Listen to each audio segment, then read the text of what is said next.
اللہ تبارک و تعالیٰ بہت سارے لوگوں کو مالی طور پر اپنے فضل سے وسعت عطا کرتا ہے.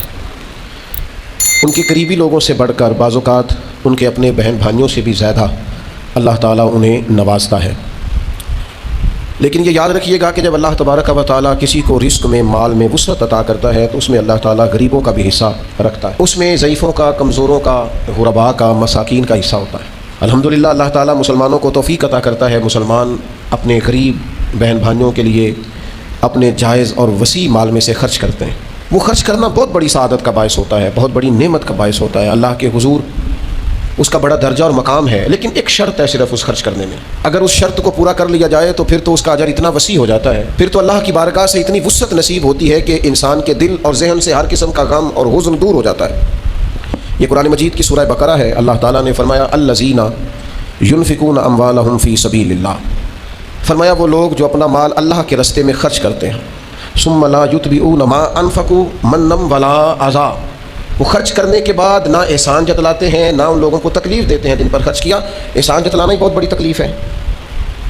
یوں تو ہر ایک کو شیطان سے ڈر لگتا ہے اور مجھ کو انسان سے ڈر لگتا ہے، اور جس کی ہر بات میں پوشیدہ ہو نشتر کی چبھن، ایسے ہر صاحب احسان سے ڈر لگتا ہے.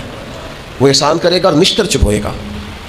تکلیف نہ دے خرچ کرنے کے بعد، احسان نہ جتلائے تو مالک تو ایسے لوگوں کو کیا دے گا؟ تو فرمایا لہم اجرہم عند ربہم، ان لوگوں کا اجر ان کے رب کے پاس ہے. اللہ کے پاس اجر ہے ان لوگوں کا. گویا وہ تمہیں بتایا نہیں جا سکتا، سمجھایا نہیں جا سکتا. وہ صبح قیامت ہی کھلے گا اللہ کتنا اجر عطا فرماتا ہے. قرآن مجید نے بیان کیا 10 گنا بھی اور 700 گنا بھی، جتنی نیت اچھی اتنا اجر زیادہ بیان کیا مختلف جگہوں پہ قرآن پاک میں، احادیث مبارکہ میں. لیکن اس آیت میں فرمایا لہم اجرہم عند ربہم، ان کا اجر ان کے رب کے پاس ہے. ایک اجر بتا دیا یہاں، کون سا؟ فرمایا ولا خوف علیہم ولا ہم یحزنون، یہ جو بغیر احسان جتلائے اور بغیر تکلیف دیے خرچ کرتے ہیں نا، انہیں نہ کوئی خوف ہوگا اور نہ یہ کبھی غمگین ہوں گے. ان کے دل سے، ذہن سے اللہ تعالیٰ خوف کو، حزن کو، غم کو لے جائے گا. اور یارو مجھے بتاؤ تو صحیح، دنیا میں جو بندہ ٹینشن سے آزاد ہو جائے، خوف اور غم اور حزن ہی نکل جائے، اس سے بڑی کوئی سعادت ہے؟ تو قرآن مجید فرماتا ہے کہ یہ اس بندے کو حاصل ہوگا جو رب کے راستے میں خرچ کرے، نہ پھر احسان جتلائے اور نہ تکلیف دے. لا خوف علیہم ولا ہم یحزنون، نہ کوئی خوف ہوگا نہ یہ لوگ غمگین ہوں گے. 1000 دینار سونے کے سکے. اچھا دور تھا قحط کا، لوگوں کے حالات خراب تھے، جنگ کے لیے روانہ ہونا تھا تبوک کے لیے. لوگوں نے، اللہ کے محبوب علیہ السلام نے اعلان فرمایا کہ بھائی تعاون کرو، سب لوگ مجاہدین کو لے کے جانا ہے. بہت بڑی رقم حضرت عبد الرحمن ابن عوف نے بھی دی. 1000 دینار سیدنا عثمان غنی نے لا کے محبوب کی جھولی میں ڈال دیے.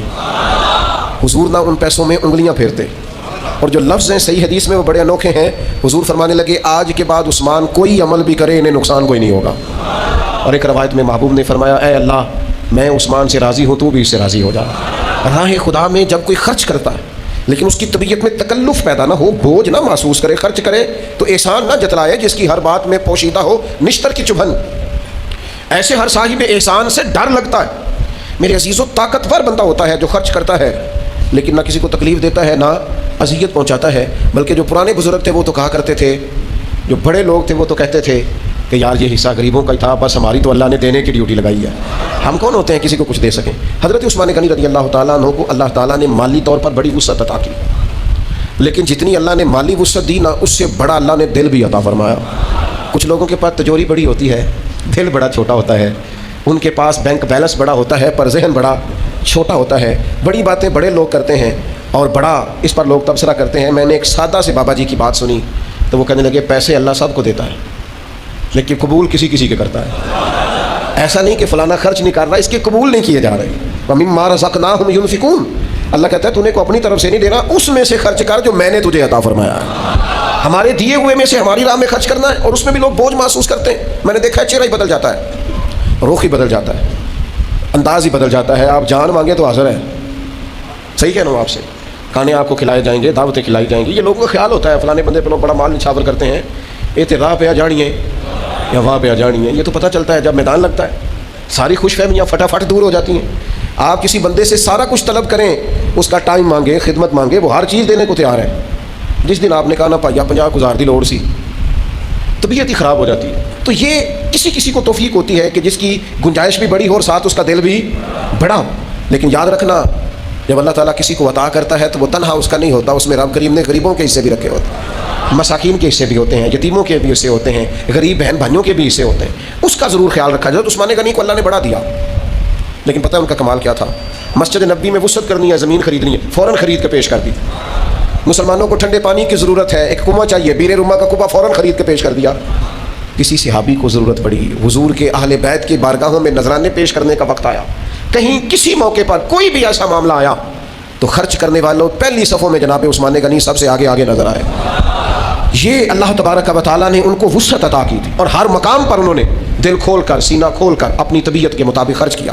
آپ یاد رکھیں گے, اس بات کو اچھی طرح سمجھیں گے کہ یہ ان کا بہت بڑا وصف ہے. ایک تو بڑے وسیع تھے خرچ کرنے کے معاملے, دوسری حضرت عثمان غنی رضی اللہ تعالیٰ عنہ کے اندر, یہ حضرت عثمان غنی نا خوبصورت بھی بڑے تھے.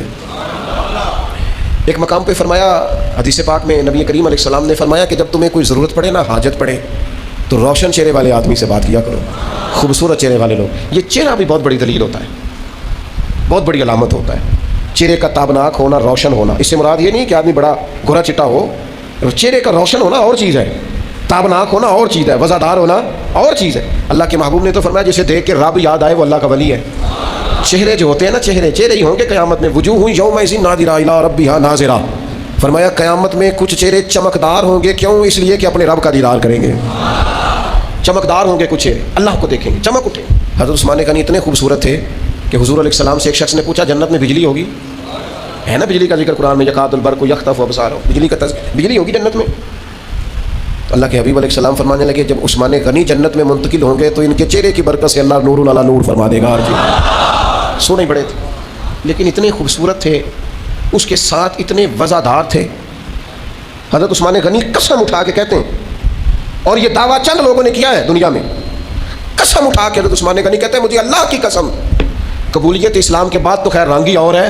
فرماتے ہیں دور جاہلیت میں بھی میں کبھی بے حیائی کے قریب نہیں گیا. اللہ نے شرمگاہ کو محفوظ رکھا, عفت, پاک دامنی, ترہ امتیاز ہے سیدنا عثمان غنی کا. حضرت عثمان غنی کو اللہ تبارک و تعالیٰ نے یہ خاص نعمت عطا فرمائی.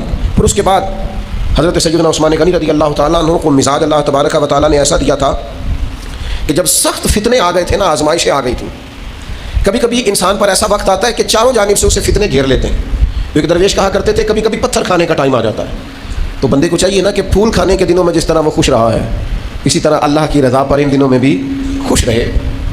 فتنوں کا دور آیا, چاروں جانب سے حضرت عثمان غنی پر بلوانیوں نے گھیر لیا, حالات اور کے اور ہو گئے, اور شدید فتنہ گری ہے. قربان جائیں آپ کے غلام ابو سہلہ, وہ فرماتے ہیں کہ ہم نے حضرت عثمان غنی رضی اللہ تعالیٰ عنہ سے سوال کیا, تو حضرت عثمان غنی رضی اللہ تعالیٰ عنہ فرمانے لگے مجھ سے نبی پاک علیہ السلام نے ایک عہد لیا تھا اور میں اس عہد پر قائم ہوں. حالات جیسے مرضی دیگرگو ہو جائیں, فتنے جتنے مرضی سار اٹھائیں, جو مجھ سے عہد لیا تھا حضور نے, میں استقامت کے ساتھ اس پر قائم ہوں. یہ کب بات ہوئی؟ آپ کے غلام فرماتے ہیں کہ ایک دفعہ سیدہ عائشہ صدیقہ رضی اللہ تعالیٰ عنہ فرماتی ہے نبی کریم نے مجھ سے فرمایا کسی صحابی کو بلائیں, تو میں نے فوراً عرض کی حضور اپنے ابا جی جناب صدیق اکبر کو بلاؤں؟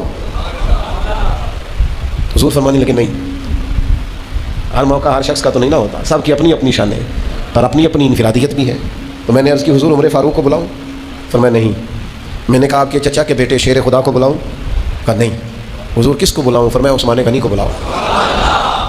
سیدنا عثمان غنی رضی اللہ تعالیٰ عنہ تشریف لائے تو فرماتی ہیں جناب عثمان حضور کے پاس جب تشریف لا رہے تھے, تشریف لائے, حجرے کے باہر پہنچے تو حضور نے مجھے فرمایا آپ بھی دوسرے کمرے میں جائیں, پردے کے پیچھے نہیں دوسرے کمرے میں. میں بھی وہاں سے چلی گئی تو محبوب نے کان میں باتیں کی جناب عثمان. حضرت عثمان غنی کے چہرے کا رنگ بھی ہم نے بدلتا دیکھا. فرماتے ہیں گویا یہ وہی بات تھی جس کے بارے میں حضرت عثمان نے فرمایا مجھ سے میرے نبی نے ایک بات کی ہے, جتنے مرضی بھی حالات آ جائیں میں اس عہد پر ہمیشہ قائم رہوں گا, میں کبھی بھی چھوڑوں گا نہیں, کیونکہ نبی کریم علیہ الصلوۃ والسلام نے مجھ سے بات کی. عزیز دوستو یاد رکھیے گا, کبھی بھی زندگی کے اندر حالات کٹھن آ جائیں تو گھبرانا نہیں, آزمائش کا شکار نہیں ہونا. کبھی بھی کسی جگہ بھی کسی قسم کی تکلیف کا وقت آ جائے تو اپنے آپ کو استقامت کے ساتھ کھڑا کریں, ڈٹنے کا مزاج پیدا کریں. لیکن وہ ہماری طبیعت ہوتی ہے, بڑے زبردست حالات ہوتے ہیں, بڑے بہترین, اور ذرا تھوڑا سا دھوپ زیادہ لگے تو لوگ واویلا شروع کر دیتے ہیں. اور میرے بھائی کبھی کبھی دال کھاتے کھاتے کنکر بھی آ ہی جاتا ہے, تو ساری دال کو برا نہیں کہنا چاہیے, اس کنکر کو نکال دیں آپ اور باقی کھانے کی لذت آپ لیں. لیکن وہ ہم نہ بیٹھ جاتے ہیں کہ نہیں تو ہمیں پکانی نہیں آئی, صاف ہی نہیں کی, توجہ ہی نہیں کی, آپ نے سارے کھانے کا ذائقہ خراب کر دیا. اس کنکر کو آپ برداشت کریں, اس پر آپ توجہ کریں. تو میرے عزیز خاص طور پر اس بات کا آپ لحاظ فرمائیں کہ آ جاتے ہیں حالات. پھر حضرت عثمان غنی رضی اللہ تعالیٰ عنہ میں ایک اور بڑی خوبی تھی. سیدنا عثمان غنی رضی اللہ تعالیٰ عنہ اس خوبی کے بھی ماہر تھے، وہ فرمایا کرتے تھے کہ لوگوں کی اچھائیوں میں لوگوں کے ساتھ رہیں، لیکن کبھی بھی جب لوگ برائی کی طرف جائیں تو پھر ان کے ساتھ ہم پتہ کیا کرتے ہیں، ہم کہتے ہیں میں یاروں کا یار ہوں. بھئی یاروں کے یار آپ شر میں بھی ہوں گے، برائی میں بھی ہوں گے، نافرمانی اللہ کی ہوگی، پھر بھی آپ یاروں کے یار ہوں گے. حضرت عثمان غنی رضی اللہ تعالیٰ عنہ فرمایا کرتے تھے جب لوگ اچھائی کریں تو ان کے ساتھ مل کر اچھائی کرو، لیکن جب لوگ برائی کرنے لگے تو ان کو چھوڑ دو. اس کا معنی کیا بنتا ہے؟ اس کا معنی یہ بنتا ہے کہ تعلق بندوں سے مضبوط نہیں کرنا، تعلق تو رب رسول کی فرما برداری سے مضبوط کرنا ہے. آپ دیکھ لیں ہم بہت ساری جگہوں پہ رشتے، قبیلے، بھائی، بچے ان چکروں میں پڑ جاتے ہیں. یہ انداز درست ہے.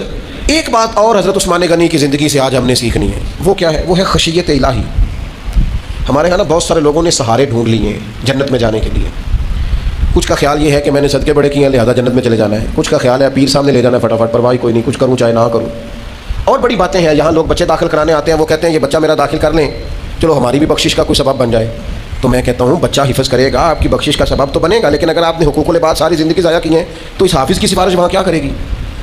آپ اللہ کے بندے اپنے لیے خود رستے کا کیوں تعین نہیں کرتے؟ اگر آپ کو اتنا شعور ہے کہ میں گناہ گار ہوں تو اس کی برکت سے جنت میں جاؤں گا، تو یہ شعور بھی تو آپ کو ہونا چاہیے نا کہ میں گناہ گار ہوں تو مجھے نیک بھی ہونا چاہیے. یہ مختلف قسم کے ہیلے بہانے لگا کے اپنے آپ کو مطمئن کرنا. بہت سارے لوگ کہتے ہیں اللہ بڑا مہربان ہے لہذا معاف کر دے گا. تو میں کہتا ہوں آپ کا بچہ آپ کی نافرمانی کرے تو آپ تو کوئی مہربانی نہیں کرتے. آپ تو کہتے ہیں میری بات نہیں مانی، بیوی کی مان لی، سسرال کی مان لی، میرے ساتھ رہ ہی نہیں سکتا. ایک بات پر آپ مہربان نہیں ہوتے، میرا نافرمان ہے لہذا کوئی مہربانی نہیں. تو اللہ کی نافرمانی کر کے مہربانی کی فٹافٹ امید لگاتے ہیں. میں رحمت الہی سے مایوس نہیں کرتا، ضرور امید رکھیں، لیکن ان لوگوں کو بھی تو دیکھو نا جو بہت بڑے تھے. ایک دفعہ نہیں کئی دفعہ زبان رسالت سے حضرت عثمان غنی کو جنت کی بشارت ملی ہے. کئی دفعہ حضور نے فرمایا عثمان جنتی ہیں، لیکن پھر بھی حضرت عثمان غنی رضی اللہ تعالیٰ عنہ کسی قبر پر کھڑے ہوتے تھے تو اتنا روتے تھے کہ داڑھی مبارک پر آنسوؤں کے قطرے گرتے تھے. تو حضرت عثمان غنی فرمانے لگے میں نے نبی کریم علیہ السلام سے سنا ہے قبر آخرت کی منزلوں میں سے پہلی منزل ہے. جو یہاں کامیاب ہو گیا آگے بھی کامیاب ہوگا، اور جو یہاں مسائل کا شکار ہوا، آزمائش میں آیا، اگلی منزلیں بھی اس کے لیے مشکل ہو جائیں. اور پھر حضرت عثمان غنی فرماتے ہیں میں نے نبی پاک علیہ السلام سے یہ بھی سنا ہے کہ اللہ کی قسم میں نے عذاب کے جتنے مناظر بھی دیکھے ہیں ان میں قبر کا عذاب سب سے بڑھ کر سخت ہے.